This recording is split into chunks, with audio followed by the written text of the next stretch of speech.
rest in peace to all the homies. Yeah, money was the motive. Yes, sir. Once again, it's the one and only Mr. Tom Brody, art, music, and culture, original Long Wolf. We out here blasting off original podcast. Cheers to the real. I mean, appreciate you tuning in. I'm with the one and only Redddaz. Yeah. Peace and blessings, peace and blessings, peace and blessings, and highly favors, man. Yo, what's good, my brother? How you? Blessed and highly favored, man. Just living and loving life, man, and happy to be making $1 through this crazy ass pandemic. You know what I'm saying? Tell me for real, not. for real. How you holding up with the with COVID, Mr. COVID? How you holding up, man? Well, to be completely honest, luckily I am in a state where I am still employed and I'm still self-employed as well, and still run a studio. No, it's hard for artists right now, man. It's hard. It's hard. Thankfully, I have more than one avenue. You know what I'm saying? So the COVID hustle is real out here, my brother. The COVID hustle is real. Shout out to both of my bands. Unfortunately, like a couple of tours got shut down because I was supposed to be touring since the end of March. Right. Supposed to be out in Pennsylvania. We were supposed to hit like the whole Northeast, honestly. Starting from like end of March, beginning of April, we were supposed to be hitting mad colleges. We're gonna tap into all that. So let's go backwards. Check this out. Hold on. Let's go backwards. Let's rewind this. So I want people to get a good understanding. You know, once again, I bring everybody up here. It's Cheers the Real Podcast. So it's people who are passionate, who love the art, they love the music, they love the culture, they go hard for what they do. So I'm bringing you up here definitely because I respect what you do. You've been grinding. You're a full-time artist. You know what I mean? A lot of raga bangers. You know what I mean? So let the people know, you know, your background, your history. You know what I mean? Where we coming from and what you do. Well, initially, I'm from Crown Heights, Brooklyn. You know what I'm saying? My family's from Trinidad and Tobago. Yes. So, you know what I'm saying?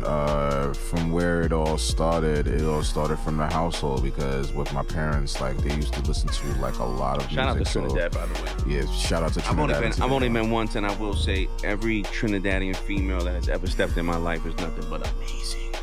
Trinidad women are amazing. Good vibes, bro. But amazing. Yeah, just man, good vibes. Good vibes. You know what I'm saying? But yeah, family was very musically inclined. My father actually played bass for Mighty Sparrow. You know what I'm saying? So like we used to be in the crib with a lot of Earth, Wind and Fire, a lot of underrated Jacob Miller, a lot of you know what I'm saying? Just a bunch of different. The thing about it is the range of music was just so vast to the point where it's just like you can't just pinpoint one specific thing. So it's not just to say that because that we are Trinidadian that we just be in the house listening to soca all day. So there you go. So you and I know. So for the average person that's just listening, right? Let's give them a breakdown that there's a difference between reggae, like contemporary reggae, what people may think is like Bob Marley, right? Yeah.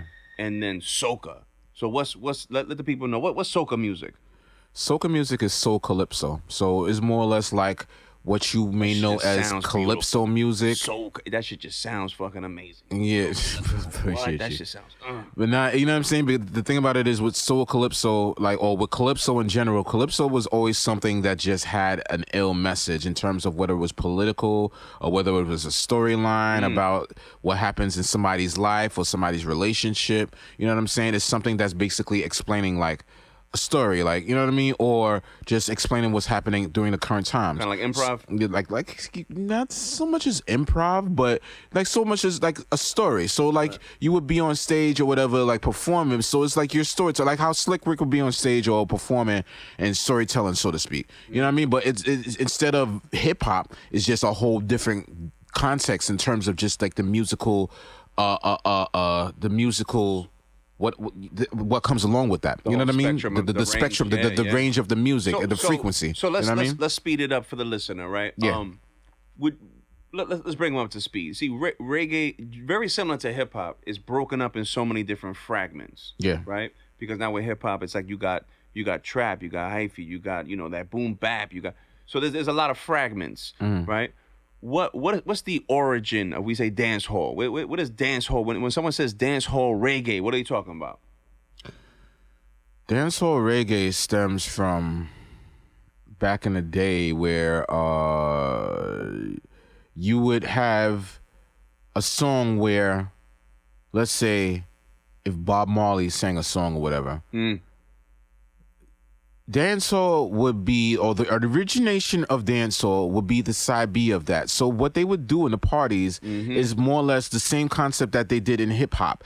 They would put on a certain part of the beat in hip hop, and then what happens is you would just put the break on, and somebody would rhyme over it. Rather than the break, what would happen is, in reggae, you have something that's called a dub, or the instrumental version of a song or of a popular reggae song. Right. So what happened is they put on the instrumental version of a popular reggae song, and then you would have somebody just, I forgot the name of it, starts with an S, just toasting, so to speak. You know what I'm saying? But for the most part, it's like you're a master of ceremony, so to speak. So you're just having fun on the beat, because for the most part, it used to be the selector with the DJ sets or whatever, that would just be on the beat, just going on, well, into the thing, call it, I know it's all about the thing, blah, blah, blah, blah, you know what I mean? And just having fun on the beat and just going off. But the thing about it is, with the dancehall, or where that started from, that would come from the area where they were just rhyming over the side B of just a record on an instrumental version, just going crazy, just putting words together and stories. And to add on to that, I think a lot of people might not know, which is why you're tuning into the Cheerz of the Real podcast, is that reggae itself, the root of reggae and hip hop are so intertwined, and there is such a bridge and connection. I mean, listen, even if it growing weren't up, for reggae, then it probably wouldn't be hip hop. Amen. I mean, listen, I don't know anyone. So I'm just gonna keep it a buck with you. Who wouldn't co-sign that idea. I'm just gonna keep it a buck with you. You know what I'm saying? Y'all better thank dancehall. Listen, that's the root. Factuals. I'm spitting all factuals. Y'all better give thanks to dancehall. There was a lot of artists in the 90s that had like... my bad. There was a lot of artists... There was a lot of artists in the 90s that definitely caked off on like reggae / hip hop inspired joints. I think I like someone like Mad Lion. Yeah. Gotta take it easy. What? Yo, that was fucking fire. See, that's like when hip hop intertwined with dancehall. I think that was a really. But I think really reggae, real reggae heads that's like into the clashing, they be like, we wasn't listening to that. You know, and I think that the listener needs to understand is that there's like levels to this shit. With the reggae, you know what I mean? There's pop in the sense of what you might hear in the club, you know, and then there's like that real, because people might forget, reggae artists battle also. No different than B-boys, no different than MCs. They Shout battling. out to Sting. Ooh. Shout out to Sting. Ooh. A friend. So a friend of a friend just put me on to Chronics. Which I wasn't familiar with Chronics. Yo, shout out to Chronics. Shout out to Chronics. Anyway, it's done. Yo, Chronics, he for real. I Chronics love his vibes, son. He's extremely awesome when it comes to just music in general. Like, you know what I'm saying? Because he could sing and he could DJ. You know what I'm saying? He got that new wave swag. You know what I mean? He got it down, son. He got the whole package, so to speak. You know what I mean? And it's just the fact that he's just living in his purpose, living in his truth, and just doing a great job with the music. And you know what I'm saying? So what I want the listeners to dig it, because I want them to be reggae enthusiasts just like you and I are. You know what I mean? I'm selling them on the reggae right now. So I think for most people, when we say, what's your top 5? Even though I have trouble with this, I've had other guests on here. We try to talk about our top 5 favorite artists. It's tough for me, whether it's acting, whether it's directors. Anytime I have to say top 5 is tough, right? But growing up, top 5 reggae artists, is Bob not a given to be a number 1? Is this even a question that Bob Marley is not on your number 1 for reggae artists? Anybody would say that, though. I would think that's a given, right? Because then after that, what we debating? Peter Taj? That's the thing. Peter Taj after that? What we doing? See, I listen to a lot of music, and the thing about it is, when you understand the lineage, then you would know that if it wasn't for people like Horace Sandy, then you probably wouldn't have Bob Marley. Yo, he's dope. You know what I'm saying? Like that's the thing. Tune in, he's dope. That's the thing. Like, yo, you know what I'm saying? I'm all for the, especially roots. If that, like, my favorite spectrum of would be roots reggae. Like, so I could tell you, like, if it wasn't for certain artists, there wouldn't be there's certain people who people would hold to the top tier or to the top 5. You know what I'm saying? Because which to is be always honest, a compliment, right? It's always a compliment. Right? You're taking from the original and you're making a spin-off of what you think is a hybrid version of it, right? Yeah. But now still, let's go backwards. So what's your top 5 reggae artists of all time? It's difficult, bro, because the thing about it is you got to put groups into play as well, because, you know what I'm saying? Groups, not solo artists. All right, so I guess one of my main ones would be Dennis Brown. Oh, the original. Shit. Yo, that's the legend right there. That's the GOAT. All right. Shit. All right. Because the thing about it is... Wait, hold on. Is Buju not on your top 5? This is the thing. Oh, shit. Buju's not on your top 5? This is the thing. Yo, You're someone talking get on about the phone. Reggae. Yo, someone get Buju on the phone for me right now. It's so much different spectrums of reggae. I'm just giving you my roots portion. Yo, Dave, get Buju on the phone I'm not even giving you dancehall right now. I'm giving you reggae. I'm giving you roots reggae. Mm-hmm. So in terms of roots reggae, we have to be Dennis Brown, Bob Marley, Jacob Miller. What about Peter? Of course, Peter Tosh. Gotta put Peter in there. And Hugh Mandel. Ooh. Do me a curveball on that one. Of course, yes. I gotta hit him with a different card. Now, see, if you're talking about dancehall, of course, you're gonna have your see, I'm not gonna hold you. Nah. I tell you what. And by the way, and if Buju don't make Buju gonna make this. See, Buju gotta be in top 5. But hold on, for the listener, right? You be top 10. Anyone listening to this that's been to a good hooky party, they was playing nothing but reggae. Stop playing games. Stop playing games with yourself. You know what I mean? Any good, and if you don't know what a hooky party is, you don't know, and you're not aware what a hooky party is, you're not a native New Yorker, but I'm gonna school you. That's when all the kids pretty much got together and said, "School, see you later," and we dipped. You know what I mean? And we kept it moving, and we went to probably someone's house. You know what I mean? God forbid who that person was, because it was me a few times. It was dirty. You know what I mean? But we went to someone's house, and we went, we rocked out, son. You know what I mean? Man. And I did not, as much as I'm a hip-hop head, I didn't want to hear no hip-hop at there's females here. You know what I mean? Let's play rock. You know what I mean? If y'all don't start playing a reggae, I will admit, man, dancehall changed my life. Because me connecting with certain people with the different high schools I went to, I would say, like, a lot of the Jamaican, Trini, Guyanese females that I happen to build with, they turned me out, son. Between the Fonto leaf, you know what I mean?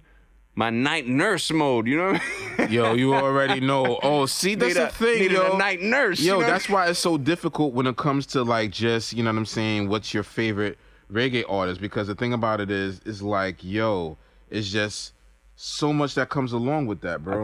I think reggae unquestionably is one of those genres of music, bro, that can merge with anything, right? We can merge reggae with traditional R&B. Yeah. We can merge it with hip hop, blues, right? I mean, you can merge almost actually, anything. It just all depends on how you know what I'm saying, put it together, really. But I see what you're saying. I'm sorry to cut you off. But I think a lot of people need to see it. Like, even like in Canada, like people who don't travel don't realize is there's a big reggae embedded culture from all the Caribbeans that have migrated in that direction. But it's instituted. You ever been to the parade? Where? In Toronto? Nah, I never been to Toronto yet. Bro. I haven't been to Toronto yet. So that's a move that I'm willing to make. And the thing about it is I was looking to make a lot of moves. However, situations are COVID, as is. COVID got everybody scrambling right now. But yeah, we ain't going to focus on that. But yeah, it is what it is. But listen, there's a lot of people out of work. There's a lot of people kind of fucked up in the game. You know what I mean? Listen, it's a blessing in... moving forward in 2022, 23, 24, 25, where you can actually still pivot, do your art, make a living from your art, from your craft. That's a blessing, man. That is a big blessing. You know what I mean? That's a cheers to the real moment. Cheers to the real, man. Salute. So, for real. I want you to tell the listeners, I want to give them a point of motivation. You as a veteran artist, I want to give them a point of reference, because there are people who are going to listen to this who are amazing singers, who are amazing actors, dancers, MCs, what have you, that maybe lost their passion for music, maybe lost their passion for the arts, but give them some inspirational words in the sense of sticking to their craft. Like, you coming up, how do you find the motivation to keep grinding? Why the fuck you do it? Himself. Just a love for it, man. I mean, at the end of the day, if this is something that you love to do, is this something that you really put your all into, or feel like this is your purpose, then you just gonna keep on doing it. You know what I'm saying? Yeah. You know what's funny? I seen something, let me back up. I seen something on Westside Gun's IG. Who, by the way, how you feel about that project? Well, Westside Gun, I'll fuck with it. Fuck with it? Yeah, I fuck with it. What do you think about the production? I fuck with the production too. You fuck with it, right? Yeah, I fuck with it. Yeah. The thing about it is, like, that's where I came from. Is that a typical, would you say that project, would you say the sound is iconic New York, or you think Buffalo has identified their own sound? I would say iconic New York. Yeah, right? Iconic. I think so too. That's basically taking it back to the golden era, man. That's the reason why I'm such a Griselda fan, to be completely honest with you. And if you guys just are waking up out of a sleep, we're talking about Griselda, the whole movement. They're from New York. I they're from love Buffalo. it, bro. I love it. It's just bringing me back to early 92, 93. Right. Yo, to boot camp click days, to Giroux the Damager, to shout out to Blase, you know what I'm saying, wherever he at. I'll be working with him on a regular. That's my guy right there, bro. Yeah, man, it's good. Shout out to Blase. But yeah, it's bringing me back to the times. Ill and Al Scratch, Das Effects, you know what I mean? Fat Joe digging in the crates, like yo, bro, like it's just bringing me back to that era. Big L, like Big Pun, like everything, bro. They're coming out like, with a Big L movie. Oh, yeah. I hope they do right by him, man. They do right by him. Yo, shout out to Showtime. Bro. Yeah, they're coming out with a Big L movie. You know Yo, what I mean? do it right, y'all. Do it right, please. Yo, Big L is definitely on. You know, I've created this crazy top 20 most underrated MCs list. Big L was an animal, bro. Yo, Big L is on that list. His wordplay is just different. Like, yeah, Big L is on that list. Different from stories to just him spitting rhymes, and it's just like his it's just yo. Yeah, it's just, yeah. That's a big fact. Big fact. So crazy, but yeah, I'm gonna make you laugh. So I was doing.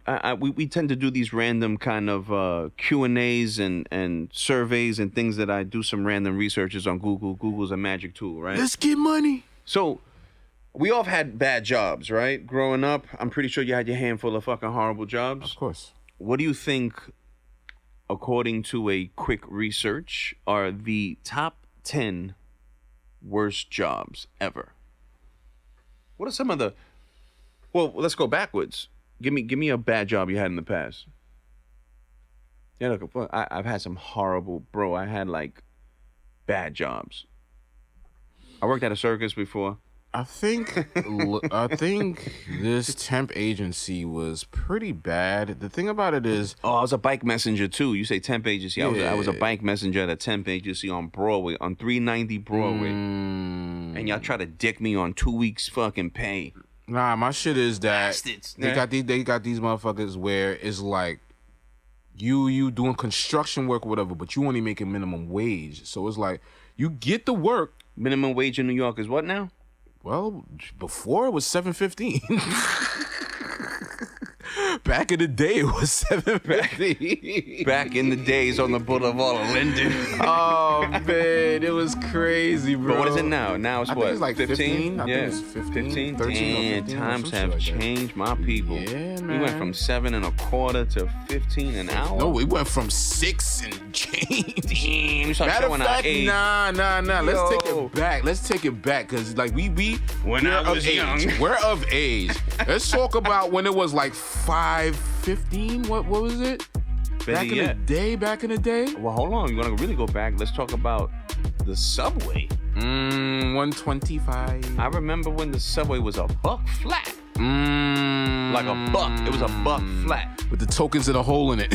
Yo, I'ma keep it gangster. Hold on. When I moved out of Marlboro, I threw out so many things. The one thing I did save was a roll full of old school tokens. That still got the, hold on, I'm gonna keep it funky. They still got the Y. It still has So it's NYC, and it's still got the Y in the middle. I kept a roll of those things. That's the wifey looked at me like, throwback why are you right keeping this there. rubbish? I'm like, nah, this got value, Nah, mama. you know what would be lit if I had like, remember them bus transfers? Them shits. Oh shit, the paper, color coded transfer. Depending on what bus you go on, it was either green or orange. Yo, shout out to that crazy bus driver on the 64 that used to let me go all the time.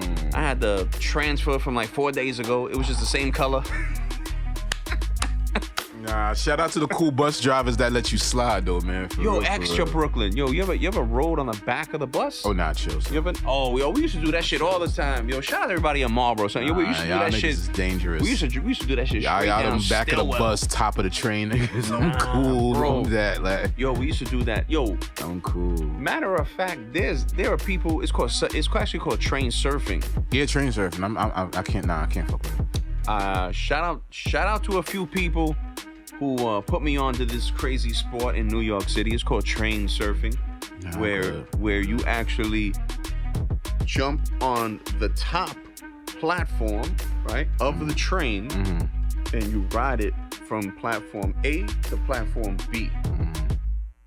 That's actually a sport in New York. That's big in the graffiti world. It's one that I don't take part in. You know what I mean? Now, there was actually a few deaths where the person went through the tunnel, and when deaths. he popped his head up, A lot of it deaths, mopped his top off. It's like when with like certain tunnels is different. So when you get that little low pass situation, Bro, I'm it's be not a honest with good you. look. I don't even think people understand it. That in that transit system in New York, there's like a whole subculture of things going on that if you're not privy to that, you don't understand it.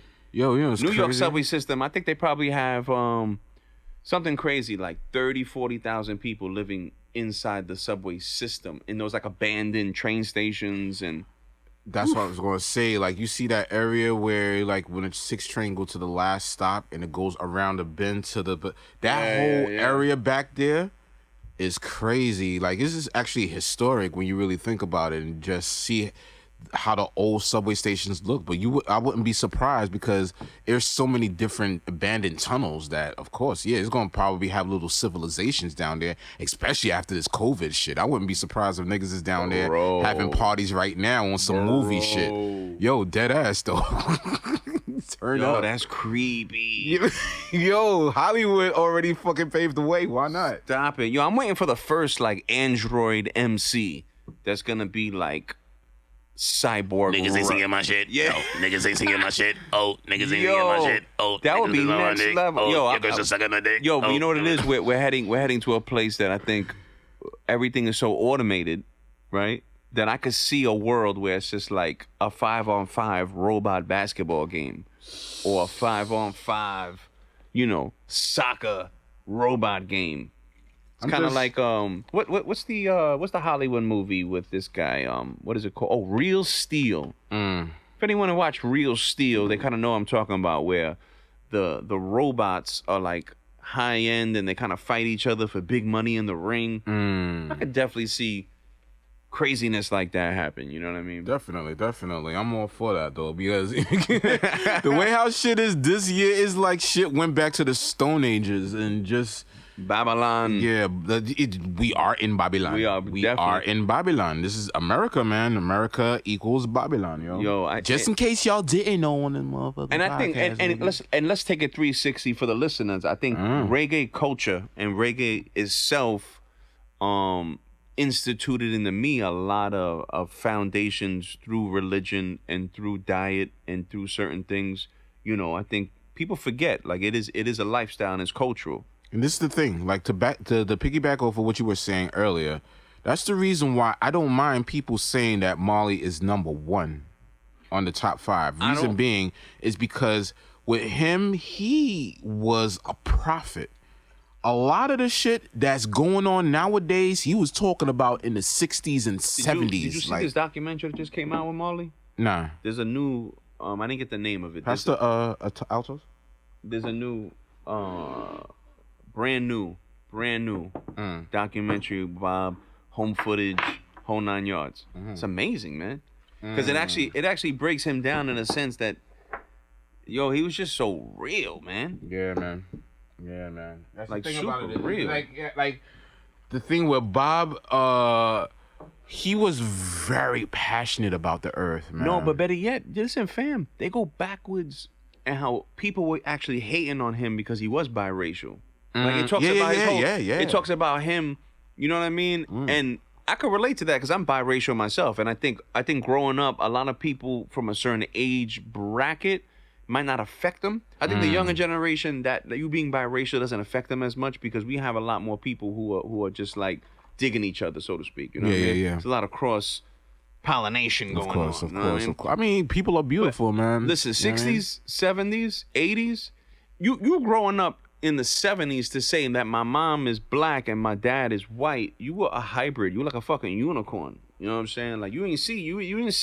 You didn't see it. I think it's just a situation where people got gassed over this whole Willie Lynch theory in terms of just color means everything, because people are beautiful regardless of what color they are. Like, I love women in all shades. Oh my God, from the purplest of dark to the lightest of bright. Oh my God, ladies, I love all y'all. And it's just a situation where I don't just stigmatize myself to saying that I only have to like a specific type of color or a specific you know what I mean? Like I don't like to do that. Like, you know what I'm saying? Like if it was the case, then God wouldn't have made us so vast. But there is some that's like how I see it. There is something to be said about the Caribbean itself. And I want my listeners to get it. If you guys have traveled before, hopefully you guys are educated enough that if you traveled to Puerto Rico, you've been to Dominican Republic, you've been to Jamaica, hopefully you've been to Haiti, like myself and my partner right here, you might understand the essence of gentrification, right? Gentrification? Yeah. So when you see things going on in the Caribbean, it is a microcosm of what's happening in Brooklyn, happening in LA, happening in Florida. It happens everywhere. You know what I mean? I think in the Caribbean, though, there is a money grab. Especially, and again, it's because we have friends who still live on the island. So when I visit Jamaica, right, and you see such a differential between the haves and the have-nots, right? When you go to Haiti, you see such a difference between the haves and the have-nots, between the people that live on the top of the hill and the people that live on the bottom of the hill, right? So how do we like as a people, you know what I mean? As just vibing and building and like-minded conversations, how do we get past this? You know, it's fucking crazy too.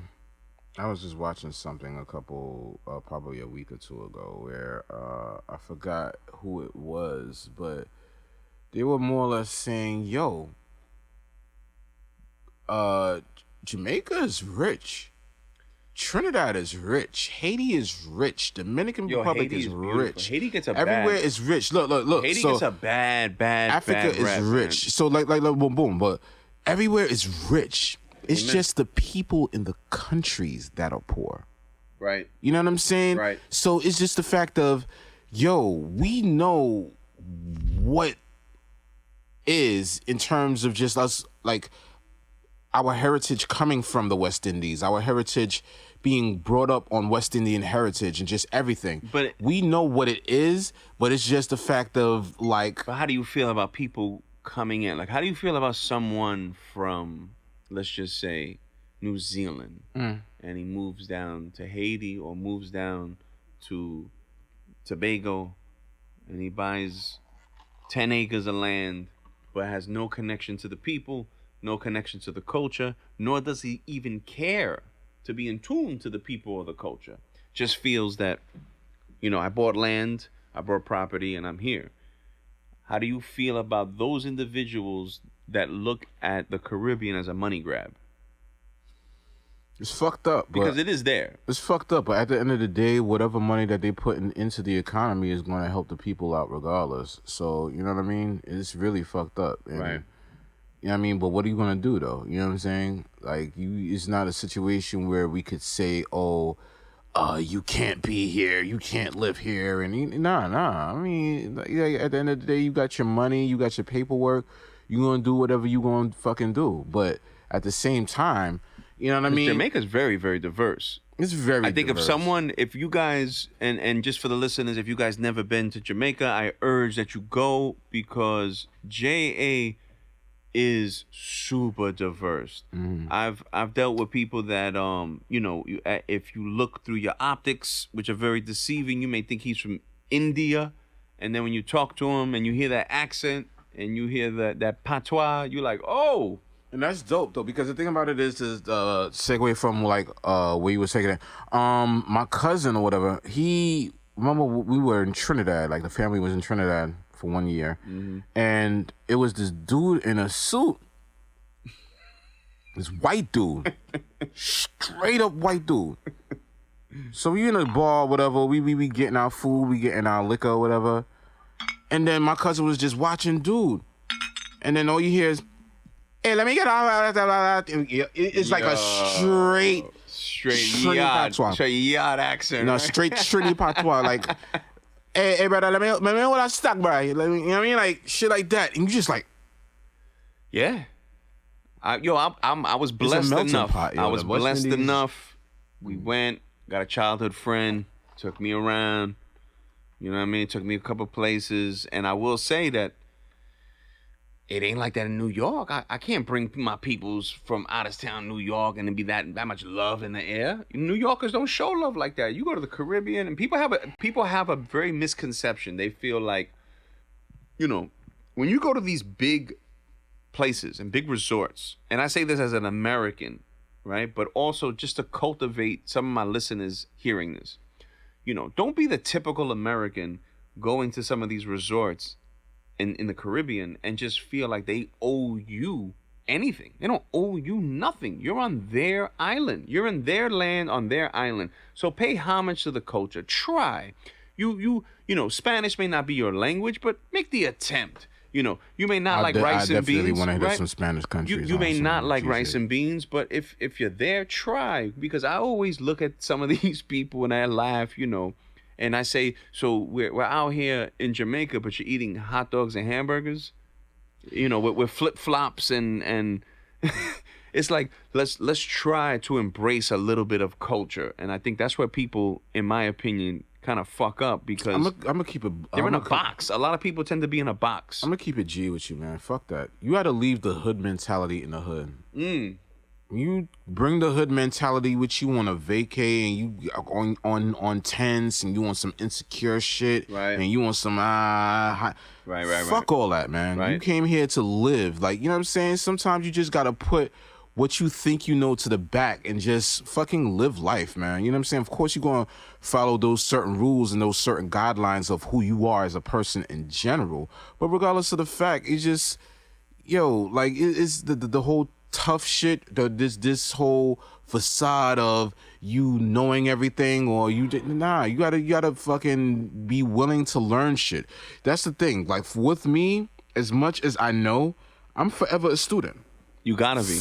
Ever a student. That's a good sign of artistry, where like you're willing to observe the craft, you're willing to take it in, and we say all this as a 360 in sense. So when you're listening, it's a 360 that you gotta respect culture. If you're not going somewhere and respecting the culture that's embedded and in place, why are you going? Right? Why are you going?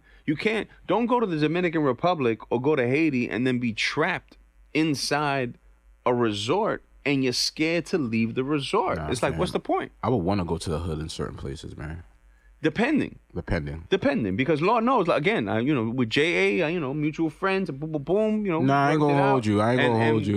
Everything was smooth. So it kind of depends, man, because living is the key. And a lot of people are so trapped in a box, they ain't trying to live. You know what I mean? Exactly. But the thing about it is, what people don't understand is, what is the box? There is no box. Right. Facts. Right? People get caught up in a box that doesn't exist. Exactly. They feel like, I'm Spanish, so I'm supposed to live by certain parameters. That's what they think. I don't got no parameters. And you know what's funny? Let's take that a step further. For all the artists who are listening to this, all the people who are writers, screenwriters, it goes the same way. I don't think you necessarily have to live that experience for you to be a good writer and write about that. In other words, does a good screenwriter or movie director or this component, do they have to be from the hood in order to make a great hood movie? Probably not. No. Right? Because now we're living in an age where most people don't even write their own verses or write their own rhymes. And reggae artists are just as much opposed to this as traditional purists of hip hop. We want our artists to be the authors and the directors of their content. You know, that's the beauty of it. Because in hip hop, we appreciate originality. We appreciate the context of originality. Yes, we do.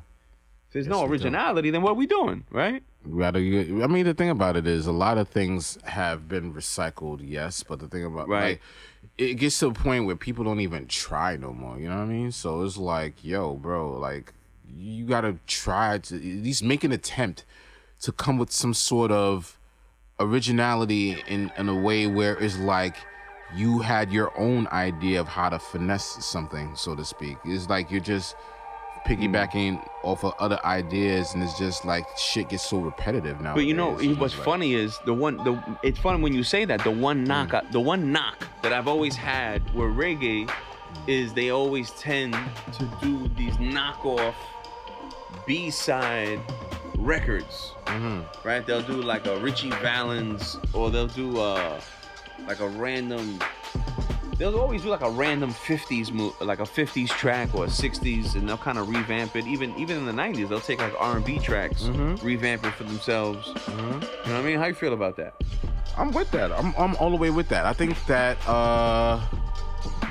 it was a dope era where artists were like taking R&B songs and just singing it over reggae beats. R&B and reggae mix very well. Very, very. I'm not even gonna lie, son. That is soulful as fuck. Yeah, a lot of the stuff from back in the day in terms of just like with the reggae artists when they were singing over. I found that fascinating because, you know what I'm saying, like you found a way to flip a song to make it your own way and your own version. Yeah, man. So it's like the way how they covered the music was really, really dope. You know what I'm saying? Because at the end of the day, people probably do that in other languages as well. Hell yeah. You know Hell yeah. And other forms of music, people do it. So fuck it. So funny situation. I put a youngin' on. We were talking about reggae. He's actually from out of state. Talking about reggae. I put him on the Ninja. Right? He's a youngin', so he ain't know about Ninja Man. Oh wow. So I put him on the Ninja Man, and he was like, "This guy is bananas." Yeah. And I was like, "Bro, when you say reggae, it's deeper than what you think." But I will admit, so check this out. I will admit, as an artist, if I was gonna pay for a feature, the one artist who might be on this motherfucking list, I give him a lot of credit. Sean Paul. Sean Paul's dope. Bro. Sean Paul's dope. Shout out to Sean Paul. See, a lot of people in the hood, a lot of my people in Crown Heights and Flatbush be like, Sean Paul, what crosses? Nah, Sean Paul is dope. You know what I mean? But the thing about it is with people or whatever, like they Sean Paul has status. Like a lot of people can't do what Sean Paul do, but yet want to judge him on who the fuck he is. You can't do that. You know what I'm saying? Because you haven't paved the way how he's paved the way with certain things that he's done for this dancehall genre. Right? You know what I'm saying? So you got to pay respect where respect is due. I think he might be the first. I'm not even gonna front. My wife was laughing. She was like, "For real?" I was like, "Listen, if I had a budget, he might be on that list." Definitely, because the thing about it is, with Sean Paul, and if you don't know who Sean Paul is right now, nah, man, we're not going to talk to them people. We're not talking to that. We're not talking to that specific demographic. If you don't know who Sean Paul is, you got to know who Sean Paul is. Now I can see Ninja. I can see if you say Ninja Man, I'll be like, oh, okay, I get it. I can see other people, but if you don't know who Sean Paul is, then you haven't been tuning in. Man. Exactly. You lost, and this is not your cup of tea, regardless. But if we had a budget, I might we're gonna give his management a call and be like, let's make a hit. Yeah, hits, definitely, because what I was looking to say is that Sean Paul is really heavy in the reggaeton market, and like anything. What do you think about reggaeton, by the way? What do you think about? I fuck with reggaeton. Yeah, all day. I'll give you credit. I don't know, even as a Boricua and all that. I don't know. I have a love-hate relationship with reggaeton. Nah, fuck with it. Yo, anything that the ladies like or anything that the ladies love, I'm all for it, bro. You are good, my man. I'm all for it. Anything that the ladies like or anything that the ladies love, I'm all for it, bro. Yeah. I'm not even mad. Any form of music. And I guess this is the essence of business 101, right? Anytime we're selling something, it has to be strictly packaged and catered to the females. Demographics 5 to 90. Right? I love women. Listen. It is what it is, man. I love women. Listen. But so going backwards, I want the listeners to get it, is that Red is up here. He's an amazing, amazing artist. You know what I mean? It was a pleasure to work with him in the past, but he's blasted off into other genres, other things, working with a band. I want to ask you, so how and why? Matter of fact, the why. Let's get to the why. Why, when someone listens to this, will they say, why is there not more reggae artists that are doing fusion, that are infusing kind of this rock, organic, linguistic kind of vibe that you've been doing? Because a lot of people ain't me. Hoffa. But the thing about it is, with me, I love music. So if it works, I'll make it work. And that shit luckily, I got with a sick tight squad, and we just made shit happen. I know that was water, by the way. But luckily, I linked up with a dope squad, and we just knew how to make everything work. You know what I'm saying? And the chemistry all worked out. And I can't be mad about that. The Mango Quavo was good too, by the way. Oh, word? Yeah, the Mango Quavo is good. You can't go wrong with Mango Quavo. Mango Quavo. Actually, can't go mix the both for them. Yeah, why not? Do a little fusion. You talking about fusions and shit. You know what I'm saying? Fusions. But yeah, man. So I would say, if you a real reggae fan and lover, I would say there are levels to this. Yeah. Just like in hip hop, we got lyricists, we got pop culture, then we got underground, right? But again, so I want to make it clear with you before we wrap up our segment. Indeed. If we were doing top 5, because I know the listeners, they kept, they keeping tally from early in the interview, and I'm pretty sure every listener has their own top 5 of their favorite reggae artists that they just feel like, nah, this is my list. And so we're gonna do dancehall? We're gonna do everything across the board, right? We're gonna put Bob number 1. We agree on that, right? Yeah, I think we agree on Bob number 1. I'm sorry, bro. I listen to a lot of reggae. I listen to a lot of reggae. It is. You can't have a specific certified list. We see, the thing about reggae is it's too much different. It's too much different. It's too much different categories, bro.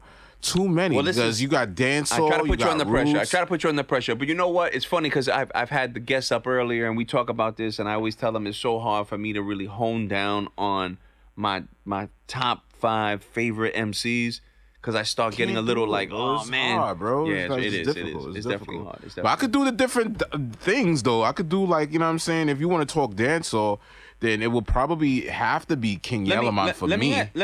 Yellow. Oh, gotta be King Yellowman for me, because I just watched this documentary, and that's like, you know what I'm saying, the older bro. So it's like King Yellowman is number 1. Zoogle, zoom, zoogle, zoom, zoom. Gotta do Yellowman. I have to say Super Cat. I have to. Fuck, bro. Yo, 5? Only 5? Bro. Shit. All right, so fuck it. I'm gonna do it this way. Bro. So if it. Fuck. Bro. All right, move. So we're gonna do it this way then. Bro. All right, so if it's dancehall, I'm gonna do it this way. I'm gonna do. And dancehall's party reggae. Yellowman. Right? Yellowman. Ninja Man. Yes, sir. Super Cat. Yes, sir. Bounty and Beanie. Bounty. I'm not. Cheers, a Bounty. Because you had if you ain't throw a Bounty up there, Flatbush was gonna come for you, fam. Son. I've been living in Crown Heights and Flatbush for years. If you ain't throw a Bounty up there, son, and FYI for the listeners, if you don't know, so this is none other than yeah, man, Bounty Killer had that like iconic. When you heard him, you knew. Not a mercy. You knew. King Hadith. Nah, fire, son. Yo, how come I don't see more like reggae battles lately? Like with the younger generation. They are the sound clashes has always been happening, but in terms of like reggae battles, I think Sting probably phased out. I don't know if. I used to buy the old school VHS joints with the battles and shit. Sunsplash. Son, remember the fucking? I used to buy the. Yo, shout out. Wait, hold on. Yo, shout out to my man Trini that put me on the Chinese Laundry. Yo, shout out to you, cuz on Ralph Avenue. I love you, brother. Chinese Laundry is a fucking goat, bro. My man TK, son. Goat, Yo, he bro. put me on a Chinese Laundry. TK Joseph? Yeah. That's my G right there, bro. Oh, you know him? Yeah. Fucking guy. That's the slime right there. That's the Trini homie right there. Yo, man. everybody know everybody in New York. And that's another thing. That's another thing for you. Now, everybody know everybody. Boom. Let me get the platform for a quick second. Yo, it's crazy how so many of us know each other, but we don't make like a lot of these collaborations happen and do it like how Atlanta's do it. Like I'm talking like on a producer aspect. I'm talking on an artist aspect. Red, it's funny that you say that. So I had up here at one time I had Fee from Fee Films and we were talking and I said, it's funny you've worked with all these people before in the past. Why am I not seeing that out of state down south kind of grind where New York is really supporting each other, right? Whereas if now in New York you see like Brooklyn is kind of clogged in and locked into Brooklyn, right? They locked into this Brooklyn drill. Yeah. Bronx got their own thing going on. Queens is just in their own little bubble, right? Yeah. And then Staten Island is in an oasis in a wasteland by themselves. So everybody always doing their own thing. But you're right, because in the South, yo, they support each other. Unified, man. The unification is different. That's why the A had it. Has been rocking it for years, man. Yo, the unification is different. Yo, you know what? When I really started to pay attention, when a lot of the dudes or whatever, because that's one thing I always paid attention to, like in terms of artists like Gucci Mane, Jeezy. That battle was dope, by the way. Let me say 21 Savage, and a lot of these young dudes from ATL. When you listen to the beats and you hear the producer tags, when I hear like 3-4 different producer tags on one beat, I think it's really, really fucking dope. Because the thing about it is, this is like to see everybody just come together and just say, let's all make it happen, whether you add in a kick or whether you add in a snare or whatever you doing, you know what I'm saying? Because the thing about it is, it just shows that when you put your minds together, you go farther, you know what I'm saying? That's a big fact. And that's why that band situation you're doing, I fuck with. Appreciate you, bro. Shout out to the Saturators. Shout out to Herbivores. You know what I'm saying? We out here, man. You know what I'm saying? Yeah. So I want to leave the people with a gem. You know what I mean? I want the person who's driving to work or who's walking on their treadmill, who happens to be an artist. I want them to be a little inspired off you. I want you to drop a gem on all these people out here in the sense of motivation, keeping motivated. How could they work with you? How could they check your body of work? And moving forward, what else you got going on? Well, solo project is on the way. Dope. So that's going to be dropping the top of next year. Aside from that, and I want to have you guys up here live. All you guys will have the screen. We're gonna work on that. We're gonna work on it. We're gonna work on yes, it. Sir. Aside from that, I still got the studio pumping. So if you're looking to book a session, you could definitely holler at reddazbookings@gmail.com or reddazbookings@gmail.com. So we doing the engineering for the studio. Aside from that, nice. Nice. And also, I got beats on deck for days. Like I got instrumentals. You do production now too? I've been doing productions for years and years and years. Yeah, fam, I have beats. You know what I'm saying? If anything, you could definitely check out my website, reddaz.com. And I have instrumentals up there. I have music up there. I have pictures, videos. Legend. Shit, if it was a situation where New York still has shows popping, I have shows, but I might have to move to ATL or move to Florida. Listen, trust me, bro. This art collective, where it's gonna benefit us soon. Better days are coming, man. I think with COVID, everyone needs to understand. I know everybody gets a little fragmented and they get a little frazzled and they get a little overwhelmed, but there are better days coming. Yeah, that's the thing. All right, so blessed, boom, man. my gym. This is my gym. Mm-hmm. This is my gym. And I'm about to freestyle this shit. Mm-hmm. All right, boom. Yo, you've been doing this, man, and this is something that you love to do. Yes, sir. You know what I'm saying? Yes, sir. It's no real reason why you would want to stop it. I get that things are slow right now and things are probably, you know what I'm saying? I mean, find what your love is, I would say. The reason why you loved it in the first place, go back to that. There you go. Go back to that. You know There what I'm saying? go. And if it was a situation where you were just doing this shit to get money, then you didn't have a love for it in the first place. And I think someone a little younger than us will hear that. Hopefully that inspires you. Because we both know there are millions. Yo, there's so many talented people out here that I meet, which is why we formulated this podcast and this show and this platform, is because I feel that there are a lot of talented people like yourself that need to be showcased. They need to get the word out because, unfortunately, New York is in a space, in a sphere where we really don't support each other. You know what I mean? Yeah. So I think moving forward, this Cheerz to the Real platform is going to be an avenue where it becomes like a beacon of this underground movement and people who've been putting in work like yourself, putting in that pain based on passion, because we both know at the end of the day, it's all a labor of love. Mm-hmm. You know what I mean? So it's all a labor of love, you know? Definitely. And when it's all done and said, you know, most people who are passionate about their craft, they're not really concerned about money, right? Is money ever an influence for you and the numbers, right? Like, how do you look at digital marketing? How do you look at the numbers? How do you reference where you're going with your music in the sense of marketing? And when someone is listening to this, how should they even care? You know, if I'm a first-time artist, should I even care about numbers? Should I even be concerned about, oh my God, I got 400 views, as opposed to, oh my God, I paid $150 and I have 60,000 views? See, how does that work?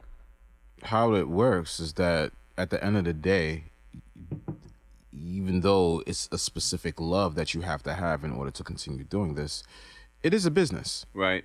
So numbers, if it doesn't transfer to sales, then numbers really don't matter. Numbers don't mean shit.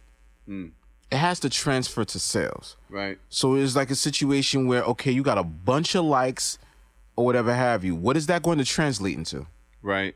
What does that translate into? How are you going to make an income off of that? You know what I'm saying? And the thing about it is, it's not just the fact of thinking about making an income, but if this is something that you love to do, then it would be something that you think about. So it's a situation that, you know what I'm saying, how would I be able to make income out of all of this? That's the reason why I think the whole theory of bots is stupid, unless you're trying to. Yeah, but it's thing about it is dominating our industry. Yeah, I know, but the thing about it is, the reason why the bots were created is if somebody was looking to be signed by a major label. If you were looking to finesse a major label, then the bot would be for you. But if you are all about just your fucking business and your entity and everything that you're doing. You know what I'm saying? You can't fool the numbers. You can't. Numbers lie too. Numbers lie too, right? Oh, numbers lie too, and that's the thing about it is, like, you know what I'm saying? It's like, yo, if you really care about your business, then you would know that every organic count that you get means so much more than you just paying $150 for 100,000 views and shit that will look good just for the moment, but that's doesn't really translate to shit. But listen, if I'm a 14-year-old young inspiring artist, right? I'm out here in Brooklyn. I'm a young inspiring artist. How do I not fold into the gimmick of saying, all right, let me pay this gatekeeper or this promoter to promo my stuff because numbers matter? You know, because they're going to look at it and be like, oh, well, Joe Schmo did it and he got, 400,000 views. Everybody has to pay. It just depends on what you're paying for. I agree with that. Everybody has to pay. It just depends on what you're paying for. Nobody that wasn't there to tell me. So it was easy for me to just look at some shit and just be like, you know what, this might be a good idea. No one was a horrible See, but idea. I also believe that a lot of artists aren't willing to pay the sacrifice of the labor of love. So do you really call them artists? That's interesting. I would say if hobbyists. They're hobbyists. Yeah. I guess in that sense, right? If you're not willing to sacrifice whatever it is that you need to do in order to get where you need to be, then it's just a hobby. You know what? You have simplified the conversation to the point of what is your level of sacrifice that you're willing to give for this alleged prosperity. And I think some people look at it as prosperity as financial, and it's not even financial sometimes. Sometimes might be more, it's just peace. I'm doing what the fuck I love to do, and I'm making income off of it. And only artists, I think only artists who are listening to this might understand what you just said, is that the game isn't really financial, and you guys have to understand this. Sometimes it's not a financial reward at the end of the rainbow. Because for the most part, I don't even fucking want fame. I don't want to be famous. Right. That life looks horrible, yo. Right. Just give me the money. Right. That's a big fact. That's a big fact. Yeah, son. That's crazy. It's a great component and a great. We might have to come back for a part 2, man. Bro, time goes fast when you're sitting here drinking. Indeed. Let's pour another drink. You know what I mean? Indeed, man. Pour a little another something. Indeed. But again, I will say, it's good to have you back in the fold. I'm glad you came up. Thank you, man. Thank you for having me, man. I appreciate being here. Hope. Shouts out to Cheerz to the Real. You know what I'm saying? Shouts out to everybody in the background that have to do everything with the studio and the mic sounding real clean and real lovely. That BQE you know what I mean? connection. It's that BQE connection. Man. You know what I mean? That BQE shit right there. That BQE connection. Day, yo, man. Yo, shout out to everybody, man, that are real entrepreneurs at what they do. You know what I mean? Shout out to your band, everybody supporting, man. Word up. But listen, once again, man, this is the one and only Mr. Tom Brody, Art, Music, and Culture, Original Lone Wolf. Cheers to the Real Podcast with Redddaz. Yo, everybody, listen, tune in. Working recipes to all the homies. Yeah, money was the motive. Hood couldn't hold me. 100K made man, suckers looking phony. Yeah, cheers to the real. Good vibes only. Putting in working recipes to